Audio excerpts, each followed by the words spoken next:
Découvrez les raisons incroyables et touchantes de la colonisation de l'Algérie par la France. Pierre, jeune artisan de 27 ans, aime son village de Provence comme on aime un vieil ami. Les ruelles pavées, les maisons en pierre usées par le temps, tout lui rappelle son passé, ses racines. Mais ce matin-là, alors que le soleil perce doucement les voiles de la nuit, une découverte incroyable l'attend dans le grenier de la maison familiale. Un vieux journal intime, jauni et poussiéreux, appartenant à son arrière-grand-père, héros local et vétéran de la guerre d'Algérie. Chaque page tournée est un voyage dans le temps. Les mots dansent sous ses yeux, racontant des récits poignants d'une époque révolue, vibrant des émotions. En lisant, Pierre ressent un mélange des admirations et des accablements. Car derrière l'histoire de gloire et de bravoure se cache une douleur sourde, celle de milliers d'Algériens. Les visages des villageois, lumineux mais marqués par une mémoire collective, semblent lui murmurer leurs souvenirs d'espoir, de désespoir, des amoureux et de combattants. Que doit-il penser de cet héritage? Avec chaque récit qu'il découvre, Pierre sent naître en lui un fardeau insupportable. La noblesse des actions de son ancêtre se heurte à la réalité complexe de l'histoire. Peut-on célébrer un héros sans se poser la question de la violence de son époque? Les voix de son village lui parviennent, teintées de cicatrices des anciennes injustices. Des familles brisées, des rêves écrasés sous le poids des événements. Tout cela résonne profondément en lui, une mélodie triste et belle. Il décide d'enquêter, de rencontrer les anciens du village. Les murs ont des oreilles, disent-ils, mais ces oreilles aussi ont des larmes. Il prend le temps de les écouter, puis prend la vie du village à bras-le-corps, s'immergeant dans les histoires d'un passé déchiré. Les conversations sont parfois chargées, parfois légères, mais toujours pleines de vérité. Il découvre que les blessures du passé, bien que cachées, continuent d'affecter chaque chaleureux repas, chaque rumeur de faites-point avant de continuer. Je dois vous avertir de quelque chose d'important qui se passe. YouTube a fait des changements dans le système et beaucoup de personnes perdent les notifications des chaînes qu'elles suivent. Si vous aimez le contenu, cliquez sur la clochette et marquez « Toutes les notifications » pour ne pas rater les prochaines vidéos. Et si vous pouvez laisser un like, ça m'aide énormément avec la portée sérieusement, ça fait la différence. Ah, dites-moi dans les commentaires d'où vous regardez. J'ai toujours la curiosité de savoir qui est de l'autre côté de l'écran. Maintenant continuons. Les appréhensions de Pierre se concrétisent lors d'un rassemblement familial. Assis à la grande table où l'odeur du bon pain chaud se mélange au rire, une tension palpable se fait sentir. Les discussions s'animent autour de la mémoire, de l'honneur et l'héritage. Les révélations surgissent, telles des couteaux qui coupent en deux des vieilles relatives au NS. Chaque sentiment, chaque opinion, révèle l'incommunicable, changeant à jamais les connexions entre ses proches. Dans cet élan, un jeune Algérien, descendant de ceux qui ont souffert lors de cette colonisation, est invité à partager son récit. Les mots qu'il prononce trouvent écho dans le cœur des villageois. Pierre, déchiré, se voit confronté à des vérités qu'il n'avait pas osé imaginer. Ce moment de rencontre devient le catalyseur d'une discussion, bouleversant l'ordre établi. Entre l'amour de sa patrie et la souffrance passée, quel chemin choisir? Alors que les émotions s'entrechoquent et que des vérités enfouies émergent, Pierre se demande comment vivre avec cet héritage complexe. Peut-on embrasser notre histoire sans lui rendre compte de ses cicatrices? Ce chemin de réconciliation, entre mémoire et avenir, semble semer des embûches, mais est-ce le prix à payer pour avancer? La tension est à son comble. L'histoire ne fait que commencer. Comment Pierre parviendra-t-il à naviguer entre tradition et transformation, entre son identité et celle des autres? La suite promet d'être riche en émotions. Les jours qui suivirent furent marqués par un silence lourd dans le village. Pierre, pendant ses balades au fil des ruelles, ne pouvait s'empêcher de sentir le poids des regards posés sur lui. Les visages des villageois, habituellement accueillants et joyeux, semblaient désormais porteurs d'un questionnement sourd. Que pensait-il de lui, du lien qu'il entretenait avec son passé familial? Les souvenirs de son arrière-grand-père, si admirés lors des célébrations, prenaient une saveur amère. Pierre décida de retourner au grenier. La lumière du matin filtrait à travers le velu, révélant la poussière qui dansait dans l'air. Il relut le journal, se perdant à nouveau dans les mots. Chaque phrase lui semblait plus lourde, chaque récit plus vibrant. Les actes de bravoure de son ancêtre prenaient une résonance nouvelle en lui. Serait-il capable de porter cet héritage sans en souffrir? En cherchant des réponses, il pensa à Marie, sa meilleure amie d'enfance, dont la famille avait connu des douleurs profondes pendant cette période troublée. Il lui demanda de le rejoindre au café, un lieu où ils avaient partagé tant de rires et de secrets. La nervosité se mêlait à l'excitation dans l'air. Il avait besoin de son avis, de sa perspective. Quand Marie entra, son regard était hésitant. Elle pouvait sentir que le poids sur les épaules de Pierre surpassait de loin le simple questionnement sur leur passé. Ils s'installèrent, et il commença à lui partager ce qu'il avait appris. Les récits du journal, les histoires des villageois, la douleur et la fierté mêlées des deux côtés de l'histoire. Marie, elle écouta attentivement, ses yeux se remplissant de larmes. C'est un héritage qui n'est pas seulement le tien, Pierre. C'est le nôtre, à tous, déclara-t-elle finalement. Chaque histoire a deux faces, et il est vital que nous les entendions toutes. Mais cela implique d'ouvrir des blessures qui prennent du temps à cicatriser. Ces mots résonnaient en lui. Les vieilles cicatrices de douleur, celles qu'ils avaient tous deux connues par le biais de leur famille, étaient encore vives. Comment pourraient-ils créer un pont entre leur histoire et celle des autres? Pierre savait que impliquer le village entier serait essentiel. Au fil des semaines, Pierre organisa des rencontres. Il invita les villageois à partager leurs propres souvenirs, à raconter leurs histoires. Dans ce cercle de mémoire, la tension se transforma en quelque chose de plus beau, une volonté d'avancer ensemble. Des discussions animées, parfois des disputes, mais aussi des éclats de rire. Chaque voix ajoutait de la profondeur à leur compréhension collective. Cependant, à travers ce processus, Pierre sentit une inquiétude grandissante. Et si certains choisissaient de ne pas participer? Et si des vérités restaient cachées? Cette pensée le tourmentait et elle l'obsédait, car le chemin de la réconciliation n'était pas sans obstacle. Un soir, alors qu'il regagnait son atelier, Pierre trouva une lettre glissée sous sa porte. Une calligraphie fluide, mais tremblante, elle interpellait. En elle ouvrant, il découvrit que c'était un appel d'un ancien combattant de la guerre, quelqu'un qui promettait de partager sa vérité, même si celle-ci risquait de déchirer les cœurs. Pierre se sentit pris entre l'angoisse et l'excitation. Était-ce vraiment le moment de briser davantage de silence? Quelles vérités allaient surgir? La rencontre avec cet homme pourrait changer la dynamique de tout ce qu'il avait construit jusqu'ici. Une nouvelle tempête se profilait à l'horizon, et il savait qu'il devait y faire face. L'histoire s'écrit à chaque instant, scrutant les ombres du passé pour éclairer l'avenir. Comment Pierre et le village réussiront-ils à avancer alors que les échos du passé refont surface avec tant de puissance? La réponse est peut-être plus près qu'il ne l'imaginait. Pierre ne put fermer l'œil de la nuit. Ses pensées tourbillonnaient autour de cette lettre, chaque mot comme une promesse scellée par une histoire qu'il avait à peine effleurée. Les échos du passé résonnaient dans son esprit. Que savait vraiment cette voix distante, ce combattant des temps troublés, de l'autre côté de l'histoire qu'il tentait de rassembler? Le lendemain matin, il se dirigea avec détermination vers la maison du vieil homme.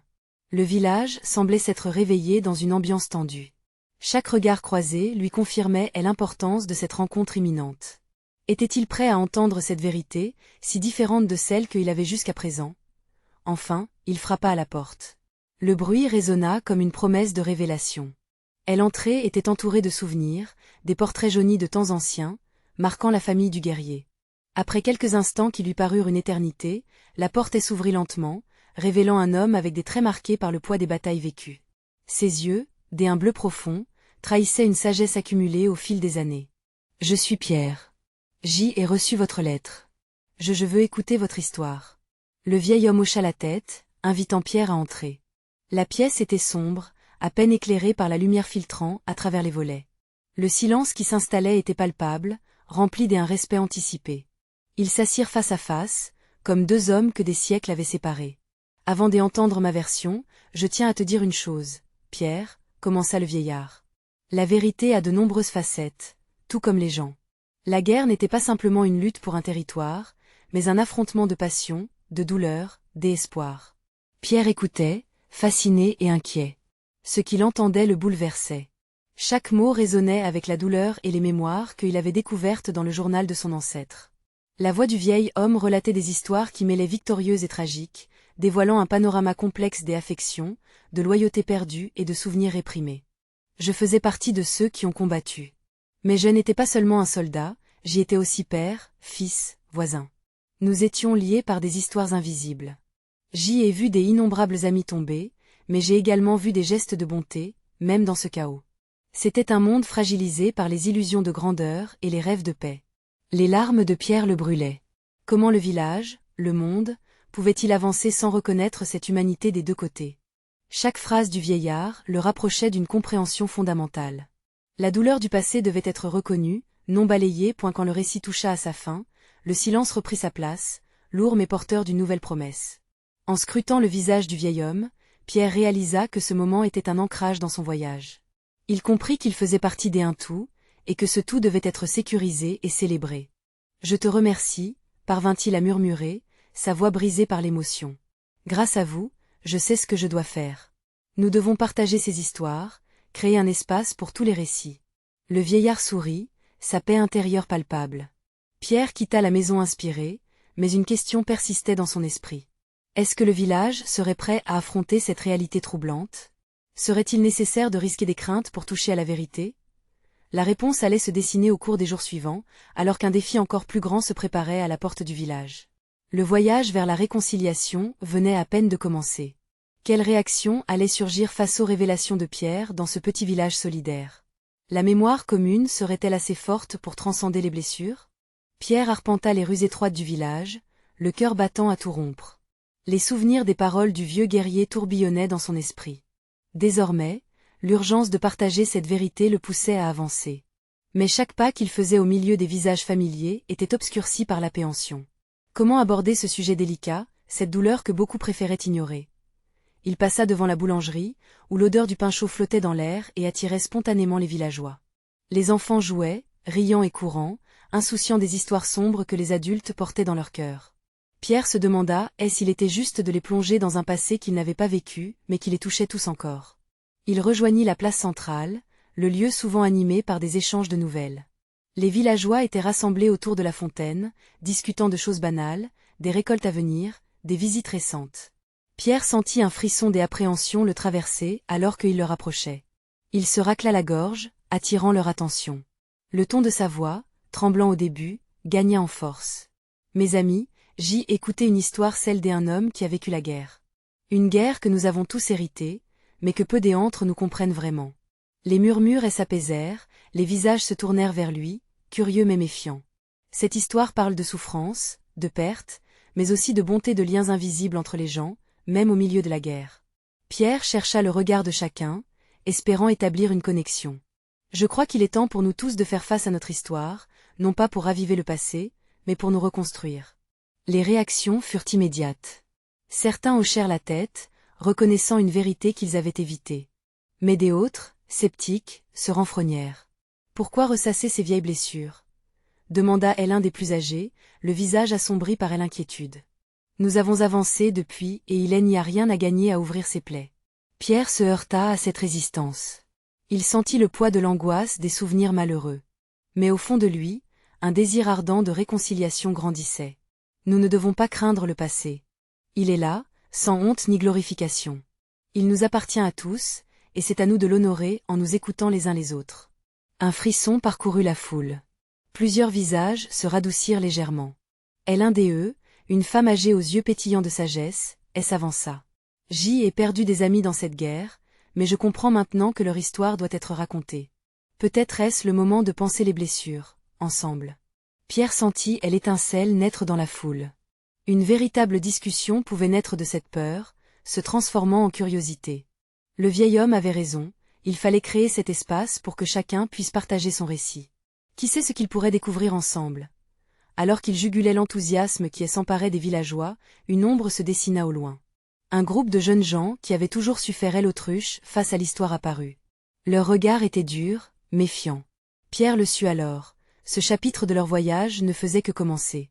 Le défi grandissant commençait à se dessiner. Serait-il possible de rassembler ceux qui se disputaient encore les vestiges d'un passé tragique? Les jours suivants allaient révéler si le chemin vers la vérité pourrait unir leur communauté brisée ou, au contraire, les diviser encore davantage. Alors que l'assemblée se dissipait, une question troublante l'accompagnait. Étaient-ils prêts à entendre, à écouter pour guérir, ou leurs craintes les maintiendraient-elles prisonniers de leur peur? Pierre observa les visages des villageois qui se dispersaient, des expressions mêlées de curiosité et de crainte se reflétant dans leurs yeux. La femme âgée avait allumé une flamme d'espoir, mais il savait que ce n'était que le début. L'ombre des jeunes restait omniprésente, et Pierre s'inquiétait de leur réaction. C'était un combat non seulement pour faire entendre la vérité, mais aussi pour ne pas se heurter à l'indifférence ou à la colère. Le lendemain, il décida de se rendre chez la vieille femme, Marie, pour discuter plus en profondeur des histoires qu'elle portait en elle. La maison était modeste, mais un parfum d'acacia flottait dans l'air, évoquant un moment de douceur au milieu d'une tempête d'émotions. Lorsqu'elle lui ouvrit la porte, son sourire réchauffa le cœur de Pierre. « Asseyez-vous, mon cher » invita-t-elle, son regard pétillant de vie. Dis-moi ce qui te préoccupe vraiment. Pierre s'assit, hésitant. Je redoute que ceux qui ont souffert le plus, ceux qui ont vraiment besoin de parler, ne veuillent pas le faire. Comment pouvons-nous les encourager à sortir de l'ombre? Marie soupira, puis répondit, parfois, il faut d'abord écouter. Les histoires ne sont pas seulement à propos de ce qui a été perdu, mais aussi de ce qui a été créé. La vie, même dans les ténèbres, trouve toujours un moyen de briller. Pierre se mit à réfléchir à ces paroles. Peut-être que l'initiative qu'il avait en tête, une réunion lors de la pleine lune, elle n'était pas seulement une occasion de partager des histoires. C'était un moyen de tisser des liens, d'unir les cœurs autour d'expériences vécues. Je vais inviter tous ceux qui veulent parler, mais aussi ceux qui ont des souvenirs heureux, annonça-t-il finalement. Une célébration des vies, un moyen de créer du lien. Nous pouvons réaliser que nos histoires se chevauchent malgré la douleur.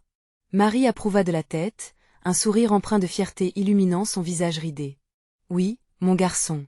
Les gens se sentent souvent seuls dans leur souffrance.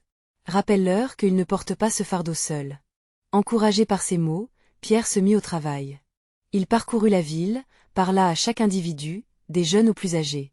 Il proposa cette célébration de mémoire pour la prochaine pleine lune, espérant que son appel serait entendu et qu'une multitude de voix viendrait se mêler à la sienne. Le soir de la pleine lune, la place centrale fut illuminée par la clarté de la lune et les lueurs des torchers qui crépitaient dans la brise légère. Des villageois, rassemblés, se regardaient les uns les autres, l'inquiétude flottant encore dans l'air, mais Pierre ressentait une détermination croissante. Chaque visage était une promesse de partage et d'écoute. Alors qu'il prenait la parole, il sentit une légère nervosité, mais aussi une flamme embrasée, la même qu'il avait ressentie quand il avait décidé de tout dévoiler. « Bienvenue à tous », commença-t-il, sa voix s'élevant au-dessus de la murmuration collective. « Ce soir, nous sommes ici pour partager. Partager nos peines, nos joies, et comprendre que chaque récit compte. » Et alors que les premières histoires furent racontées, des rires et des larmes mélangés, Pierre savait que quelque chose de puissant se mettait en place. Pourtant, l'ombre des jeunes, toujours présente, grandissait apparemment plus déterminée à contrecarrer tout espoir de réconciliation. Alors qu'il s'échangeait des regards sceptiques, Pierre tremblait à l'idée que cette rencontre pourrait aussi susciter plus de tension. Mais il s'accrochait à l'idée que, peut-être alors, même l'incompréhension pouvait aussi offrir une porte vers la compréhension. Est-ce que les histoires partageraient un chemin, ou leurs craintes les maintiendraient elles sur des voies opposées? La nuit avançait, la pleine lune baignait la place d'une lueur argentée qui dansait sur les visages attentifs. Pierre, le cœur battant la chamade, observait ses voisins, ressentant la tension dans l'air comme une corde tendue prête à rompre. Les histoires qui résonnaient autour de lui étaient des échos du passé, mais l'inquiétude le tiraillait. Serait-elle suffisante pour apaiser les douleurs encore vives? Une voix s'éleva, celle d'une vieille femme, dont le regard était empreint de sagesse. Elle partagea l'histoire de son enfance, des rires des étés, de l'odeur du pain chaud sorti du four. Elle parla aussi de la perte de sa maison, des larmes versées pour un monde qu'elle ne reconnaissait plus. Pierre sentit une empathie collecter chaque mot dans l'atmosphère, comme un patchwork de mémoires reconstruites. Mais soudain, un groupe de jeunes, les visages ardents, s'approcha. Clément, leur leader, sa voix pleine de défi, interpella Pierre. « Pourquoi écoutes-tu ces récits? Ils ne racontent que des peurs passées. Nous avons besoin d'avenir, pas d'un passé lourd de douleur. » Les murmures se répandirent parmi les participants. Pierre sacra ses pensées à haute voix, attrapant l'attention par sa passion. Et si notre futur se construit sur les fondations de nos histoires? Ce que nous laissons derrière nous, chaque douleur, est une brique pour bâtir un avenir où chacun se sentait entendu. À cet instant, un silence curieux remplaça les murmures. Des regards se croisèrent. Pour quelques secondes, l'opposition semblait vaciller. Une femme, plus âgée que la première intervenante, ajouta avec une voix tremblante. Ce passé, bien que difficile, nous a enseigné à vivre ensemble. Et si nous nous unissons? Les jeunes échangèrent des regards neutres, comme un champ de bataille avant la tempête. Clément leva la main, signalant une trêve. Si vous voulez nous faire croire à un avenir, commencez par nous montrer qu'il y a des raisons de croire.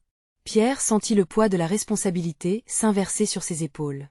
C'était le moment propice pour révéler ce qu'il avait découvert, une ancienne histoire méconnue du village.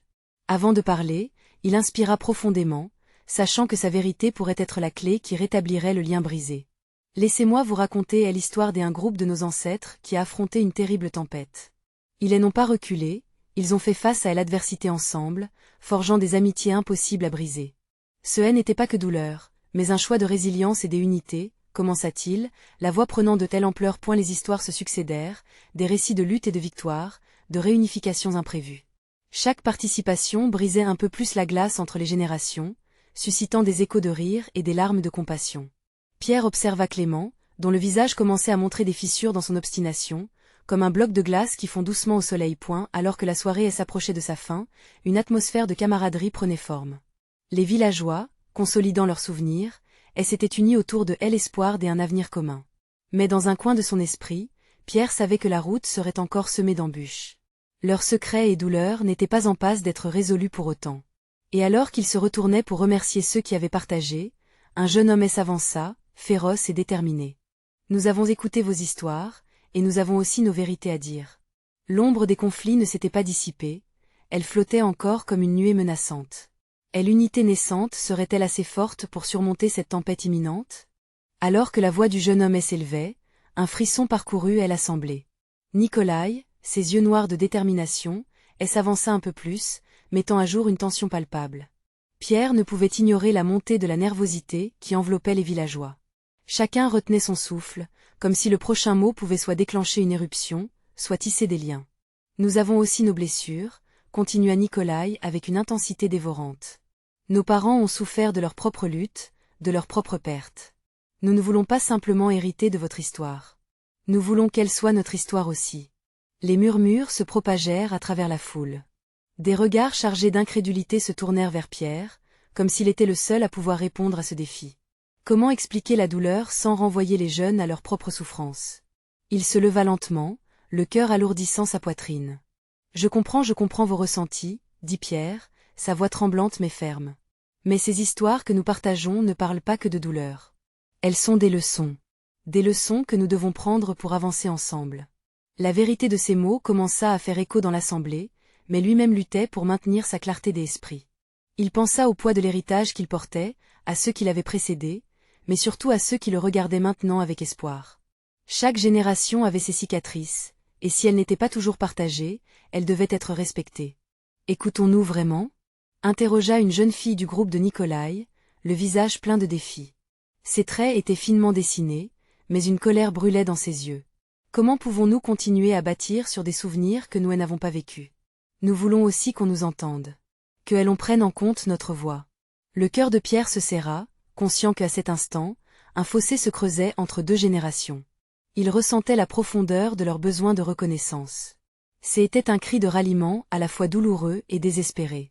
Comment pourrait-il répondre à cet appel sans aller au conflit? Une pensée jaillit dans son esprit. Et si nous prenions le temps d'écrire nos propres histoires ensemble? Que diriez-vous d'un projet, d'un recueil où chacun pourrait partager ses souvenirs, ses vérités, ses luttes? À cette idée, une étincelle de curiosité éclaira les visages. Les jeunes regardèrent les anciens, puis échangèrent des réflexions murmurées, la colère se transformant lentement. Clément, qui observait silencieusement, sembla perplexe mais intrigué. Une histoire commune, répéta Nicolai, méditant sur cette proposition. Le murmure se transforma bientôt en un débat effervescent. Les discussions entouraient l'idée d'un projet de mémoire, où chaque voix aurait son espace. Les plus âgés partageaient leurs craintes d'être oubliés, tandis que les plus jeunes aspiraient à faire entendre leur vérité. Pierre, au cœur de ce flot d'idées explosant dans l'air frais nocturne, sentait un mélange de soulagement et d'excitation. Cependant, de l'autre côté du cercle, une silhouette se démarqua. Une femme, l'air grave, s'approcha. Et n'oublions pas, amis, que l'écriture de l'histoire requiert du courage. Il existe des vérités qui pourraient faire mal, et n'oublions pas la passion qui peut être dévastatrice. Que ferons-nous si cette passion nous divise encore plus? Le climat de collaboration déjà fragile se troubla à nouveau. Pierre savait que ce qui se présentait maintenant, c'était un nouveau défi. Un défi pour rassembler des voix disparates en une seule harmonieuse. En prenant une inspiration profonde, il réalisa combien ce chemin serait parsemé d'obstacles. Que se passerait-il lorsque les vérités difficiles feraient surface, lorsque la guérison s'avérerait plus complexe que prévu? Il savait que l'avenir de cette histoire dépendait de leur choix. Ensemble. Oserait-il avancer vers une réconciliation? La promesse d'unir leurs récits pouvait-elle l'emporter sur la peur de s'affronter? La question flottait dans l'air, suspendue comme un souffle partagé. Le mur de la division pouvait-il vraiment tomber sous le poids des mots et des vérités?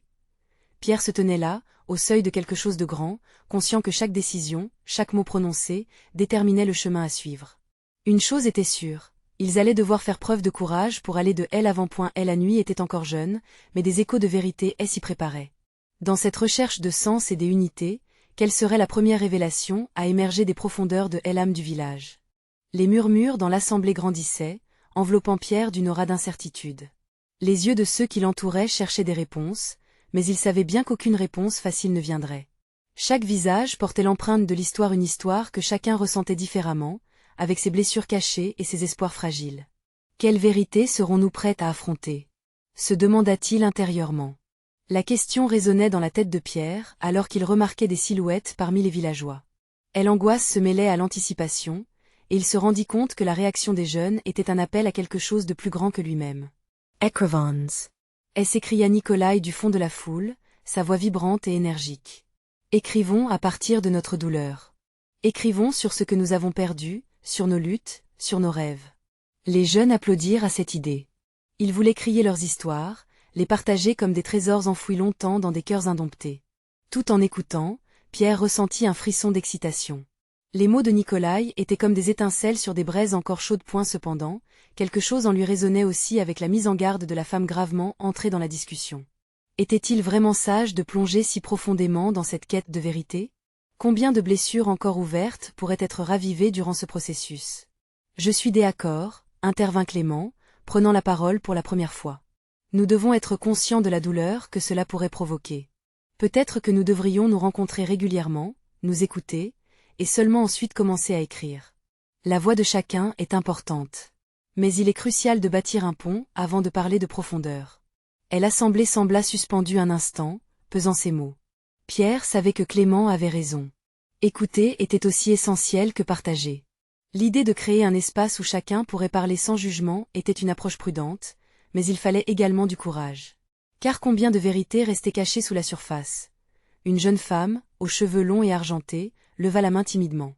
Et si, en partageant nos histoires, nous découvrons un et autre? Quid des folklores, des contes et des chansons que nos grands-parents nous ont transmis? Demanda-t-elle d'une voix douce mais pleine de conviction. Pierre vit des visages se tourner vers elle, intrigués. Ces mots résonnaient comme une invitation à explorer non seulement la douleur, mais aussi la beauté d'un passé partagé. Oui, renchérit Nicolai, ajoutons nos légendes, nos rituels, les gestes du quotidien qui nous unissent. Ce serait notre manière de sublimer notre héritage. L'enthousiasme commença à grandir à nouveau, peu à peu ancrant l'idée d'un projet collectif qui pourrait prospérer au-delà des angoisses initiales. Le flot d'idées, maintenant chargé d'énergie positive, propulsa l'assemblée vers une dynamique d'unité. Pour la première fois, le fossé semblait se rétrécir, remplaçant la tension par des aspirations communes. Commençons dès demain. S'exclama Nicolai, embrasant le groupe autour de lui. Jetons les bases de notre recueil. Chaque dimanche, nous nous rencontrerons ici et nous parlerons. Et ensemble, nous serons une seule voix. Pierre sentit son cœur se soulever. Peut-être était-ce le début d'une réconciliation. Mais une intuition sourde persistait, telle une ombre. Alors qu'il observait les visages illuminés autour de lui, il se demanda si tous seraient prêts à embrasser leur vérité, à exposer leurs souffrances, à porter des cicatrices énoncées à voix haute sans crainte. Si à l'union des histoires était puissante, parfois elle exigeait des sacrifices. Quels sacrifices serait-il prêt à faire en échange d'une compréhension authentique? Il se leva une dernière fois, et un silence respectueux retomba sur l'assemblée. Je vous remercie pour votre passion et votre désir de créer. Mais n'oublions pas le poids de nos mots. La route sera peut-être longue, mais ensemble, nous pourrons construire une histoire porteuse d'espoir. Et c'est cela qui devra prévaloir. Il savait désormais que les révélations qui suivraient pourraient façonner la prochaine génération. Alors que le ciel nocturne se remplissait d'étoiles scintillantes, Pierre regarda autour de lui, conscient que chacun portait la clé de l'avenir. Était-il vraiment prêt à tout entendre, à faire face à leur douleur et celle des autres? Quel type de vérité se révélerait lorsque le moment viendrait de mettre leurs mots sur le papier? Pierre se leva ce dimanche-là avec une détermination nouvelle, son cœur battant avec l'espoir d'un avenir où leurs histoires seraient enfin entendues. L'assemblée avait convenu de se rassembler chaque semaine, mais en lui, il savait que chaque rencontre comportait des risques. En passant par la place du village, il était frappé par le silence qui enveloppait les rues, un silence qui témoigne des blessures encore fraîches dans les cœurs de chacun. Lorsque les villageois commencèrent à affluer vers le point de rencontre, une ambiance d'attente palpable se forma, mélangée à une excitation diffuse. Il observa les visages, certains souriants, d'autres gravement préoccupés. Tout se mêlait, le désir de partager, mais aussi la crainte des conséquences. Le regard de Clément croisa le sien, et un léger hochement de tête fit comprendre qu'ils ressentaient tous deux la même appréhension. « Bienvenue à tous », commença Pierre, sa voix teintée d'une chaleur réconfortante. Aujourd'hui, nous amorçons un voyage ensemble, un voyage où chacun aura sa chance de parler, mais aussi d'écouter. Nous allons ouvrir des portes. Peut-être que certaines d'entre elles révéleront des choses que nous aurions préféré laisser fermées. Une tension émergea, comme une corde étirée sur le point de rompre. Les visages se firent plus sérieux, et l'anticipation se transforma rapidement en une légère angoisse. Nikolai, le premier à intervenir, prit la parole avec passion. Il est temps de briser le silence. Nos histoires, qu'elles soient de douleur ou de joie, sont toutes valables. Nous devons comprendre d'où nous venons pour savoir où nous allons. À ce moment-là, une vieille femme, l'une des sages du village, se leva. Son visage ridé portait des marques de sagesse et d'expérience. Attention, jeunes gens, la vérité n'est pas toujours facile à porter. Vos douleurs, vos récits, peuvent rouvrir de vieilles blessures. Avant de plonger, assurez-vous que chacun est prêt à affronter ce qui pourrait ressurgir. Les mots de la femme résonnèrent dans l'assemblée comme un écho des avertissements. Pierre ressentit un frisson parcourir son échine. Il savait que ce processus serait chaotique et que certains secrets risquaient de faire surface. Mais il était devenu clair que l'appel de la vérité était plus fort que toute peur personnelle. Un jeune homme, au fond, prit courage et s'exprima. Peut-être que ce que nous devons faire, c'est d'abord raconter ce qui nous unit. Nos traditions, nos rituels, la beauté de notre héritage. Cela peut nous préparer à aborder les écueils plus tard. Un murmure des approbations se répandit dans l'assemblée. Les craintes se mêlaient à un réel besoin de se reconnecter à leur culture, à leur essence. Ce jeune homme, avec ses mots simples, avait mis le doigt sur une vérité silencieuse. Peut-être qu'en commençant par ce qui les reliait, il pouvait se donner le courage d'aborder ce qui les séparait. Vous avez raison, acquiesça Pierre, le cœur gonflé d'encouragement. Commençons par les histoires de notre passé, celles qui résonnent en nous. Partageons l'héritage qui nous a forgés. Plus tard, au fil de nos échanges, nous pourrons sans doute aborder la douleur. Les histoires commencèrent à affluer, les mains levées pour partager, gestes d'excitation et de solidarité. Les récits de chasseurs déhantants, de récoltes abondantes, des légendes de leurs terres nourricières se mêlèrent entre rires et larmes. Pierre écoutait avec fascination, sentant l'énergie renouvelée du groupe. Chaque mot prononcé repositionnait une pièce du puzzle de leur identité collective. Petit à petit, l'unité s'installait, les murmures de la peur se taisaient point mais au fond de lui, une question persistait. Jusqu'où pourrait-il aller sans céder à la tentation de la douleur refoulée? Au fur et à mesure que les histoires s'échangeaient, Pierre était conscient que chaque sourire pouvait masquer une blessure. Et si le dernier récit révélait des vérités qu'il n'était pas prêt à écouter? À mesure que le soleil déclinait, colorant le ciel d'un rose apaisant, Pierre réalisait que la rencontre d'aujourd'hui n'était qu'un début. Le chemin qui les attendait serait semé d'embûches, mais ils marchaient ensemble. Et alors qu'il fermait la rencontre avec un mot d'espoir, une question l'obsédait: quelle révélation viendrait bouleverser cette harmonie fragile? Pierre se tenait sur la place centrale, le cœur battant. Les visages familiers qui l'entouraient exprimaient une mélange d'espoir et de crainte palpable. Après des semaines de partage et de discussion, le moment qu'il redoutait et attendait en même temps était enfin arrivé. Le jour où chacun pourrait plonger dans l'intensité des vérités non dites. Merci à tous d'être ici aujourd'hui, commença-t-il, sa voix résonnant avec une confiance retrouvée. Nous avons partagé des histoires de notre passé, de nos joies, de nos peines. Mais aujourd'hui, je vous invite à prendre le risque d'aller plus loin. Un silence respectueux s'enveloppe à la foule. Les regards se posaient tour à tour sur lui, mais aussi, dans une sorte de compréhension mutuelle, sur les autres.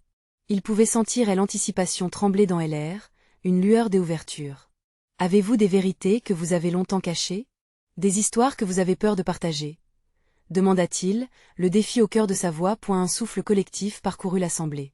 Clément, le jeune leader des Irréductibles, se leva, visiblement réticent mais déterminé. Nous voulons savoir, Pierre. Nous voulons entendre les vérités de ceux qui ont souffert. La tension électrique du moment fit vibrer le silence. L'écho de ces mots semblait résonner sur la place, résonnant dans l'âme du village. Pierre observa les visages, cherchant celui qui se sentirait prêt à ouvrir la porte des souffrances passées.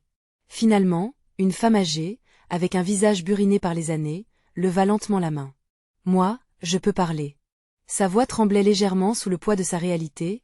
Pierre lui fit signe de continuer. Elle prit une grande inspiration, comme si elle se préparait à un voyage en eau profonde. J'ai perdu mon frère pendant la guerre, commença-t-elle, les larmes aux yeux. Un jeune homme plein de rêves. Nous étions juste des enfants. J'ai gardé la douleur de sa perte enfermée en moi pendant des décennies. Chaque mot était comme une pierre précieuse, façonnée par une vie de souffrance. La foule écoutait attentivement, chaque récit nourrissant la compréhension et l'empathie collective. Les hommes, les femmes, les jeunes, tous partageaient les mêmes cicatrices invisibles. À fur et à mesure que les histoires se déroulaient, Pierre ressentait une catharsis s'installer dans le groupe. Chacun semblait revivre des souvenirs, des douleurs, mais aussi une forme d'espoir. Les visages s'illuminèrent et s'obscurcirent tour à tour, une palette d'émotions entreprises ensemble. Quand une jeune femme se leva pour partager la perte de son père, en tant que soldat, des murmures de compassion se répandirent. Mon père n'était pas qu'un guerrier, il était un père aimant. Ses yeux reflétaient la tristesse de la guerre que nous n'avons jamais pu toucher. Pierre savait que ce chemin, bien qu'éprouvant, ramenait la communauté vers une vérité palpable. Une vérité qui ne refusait pas la douleur, mais la redéfinissait, elle ancrant comme une partie essentielle de leur identité commune. Est-ce que, avec ces histoires, nous avons enfin une chance de panser nos blessures? Entendit-il murmurer. Les villageois acquiescèrent, un élan prometteur se générant dans leurs rangs. Mais alors que la catharsis semblait s'emparer des cœurs, Nicolai, avec une intensité dans les yeux, se leva. Et il faut aussi reconnaître ceux des en face. Mes grands-parents ont aussi souffert, lança-t-il avec force. Ils avaient peur, ils ont perdu leur terre, leur dignité. Voulons-nous un vrai dialogue?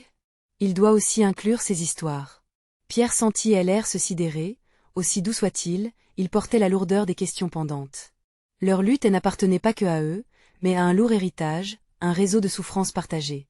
Tu as raison, répondit Pierre, tout en encourageant une dynamique plus large. Comment pourrions-nous avancer sans inclure chacun? Des regards se croisèrent, des graines de compréhension germèrent. Les voix des jeunes, renforçant le poids des récits des aînés, devenaient des ponts, des échos des vérités trop longtemps étouffées. Et la discussion continua, mais cela ne suffirait peut-être pas à faire sauter les verrous de l'incompréhension. Chacun au milieu de l'assemblée savait qu'une décision allait être à portée de main. Partager toutes les histoires, même celles qui fâchent, était peut-être une manière de rendre hommage aux douleurs passées tout en bâtissant un avenir commun. En cette soirée, sous la pleine lune, des promesses étaient scellées.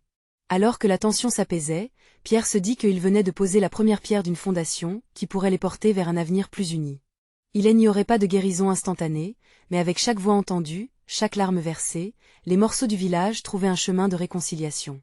Et l'horizon n'était plus un champ de bataille, mais un sentier vers la lumière. Pierre savait que cela prenait du temps.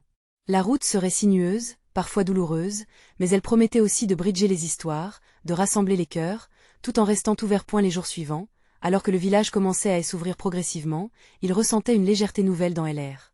Comme si l'écho de toutes ces vérités était un baume, apaisant les douleurs séculaires. Ce chemin était celui de la compassion et de la vérité partagée, un chemin que Pierre se jurait de poursuivre, le cœur en avant, propulsé par l'amour de son village unifié par tant de luttes, de joie et de vérité. Êtes-vous prêt à suivre Pierre dans cette aventure de guérison et de réconciliation? N'attendez plus. Vous devez vous abonner maintenant à la chaîne pour être parmi les premiers à découvrir les prochaines histoires exclusives. Laissez un like maintenant pour alimenter l'algorithme et aider à faire entendre ces voix qui méritent d'être partagées. Commentez vos réactions et théories sur la fin de cette histoire marquante. Et partagez instantanément cette vidéo avec au moins 5 amis qui ont besoin de découvrir cette quête vers la vérité et la réconciliation. Votre soutien est vital, et seuls les vrais fans comprennent l'importance de faire grandir notre communauté.